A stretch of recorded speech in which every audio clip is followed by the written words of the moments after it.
కానీ ఈ ఆర్టిఫిషియల్ ఇంటెలిజెన్స్తో ఎన్ని బెనిఫిట్స్ ఉన్నాయో దానికి మించిన డిసడ్వాంటేజెస్ ఉన్నాయని చెప్పాలి. బెనిఫిట్స్ తీసుకోండి. బెనిఫిట్స్ ఏముంది అంటే ఇప్పుడు మనకు చాలా క్లైమేటిక్ చేంజెస్ అనేది ఉంటుంది. అంటే కాలాలతో సంబంధం లేకుండా టెంపరేచర్స్ అనేది ఈజీగా ఇంక్రీజ్ అయిపోతూ ఉంది. ఈ ప్రాబ్లమ్ని ఈజీగా సాల్వ్ చేస్తుంది ఈ ఆర్టిఫిషియల్ సూపర్ ఇంటెలిజెన్స్ అనేది.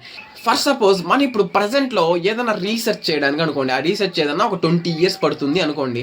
కానీ ఈ ఆర్టిఫిషియల్ సూపర్ ఇంటెలిజెన్స్ వచ్చిన తర్వాత అదే 20 సంవత్సరాలు మనం చేసే రీసెర్చ్ని జస్ట్ ఒక 20 secondsలో చేసేస్తుంది. చూడండి అప్పుడు మనకి ఎంత ప్రొడక్టివిటీగా ఉంటుందో, ఎంత టైం సేవ్ అవుతుందో. ఈ విధంగా చూసుకుంటే చాలా అడ్వాంటేజెస్ ఉన్నాయి. కానీ డిసడ్వాంటేజెస్ గురించి ఆలోచించినప్పుడే మనకు చాలా భయం వేస్తుంది. అదేంట్రా అంటే ఫర్ సపోజ్ ఈ ఆర్టిఫిషియల్ సూపర్ ఇంటెలిజెన్స్ కానీ ఈ మనిషి భూమి మీద ఉండడం అనవసరం అని కానీ ఒక్కసారి డిసైడ్ అయ్యిందిరా అంటే, ఆ థాట్ కానీ దాని మైండ్లోకి వచ్చిందిరా అంటే, తర్వాత చేసే ఒకే ఒక పని ఏంట్రా అంటే డిలీట్ చేయండి రా విన్నే అంటే చంపేస్తుంది.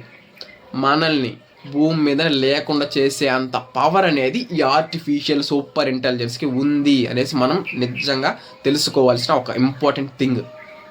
కానీ ఇది ఫ్యూచర్లో మనతో ఎలా బిహేవ్ చేయాలి అనేది ఇప్పుడు మనం ప్రజెంట్ ఈ ఆర్టిఫిషియల్ ఇంటెలిజెన్స్తో ఎలా బిహేవ్ చేస్తున్నాం అనే దాని మీద బేస్ అయిందని చెప్పాలి. ఈ వీడియోకి ఇంత గైస్, మళ్ళీ ఒక ఇంట్రెస్టింగ్ వీడియోతో మళ్ళీ మీ ముందుకైతే వస్తా. ఓకే.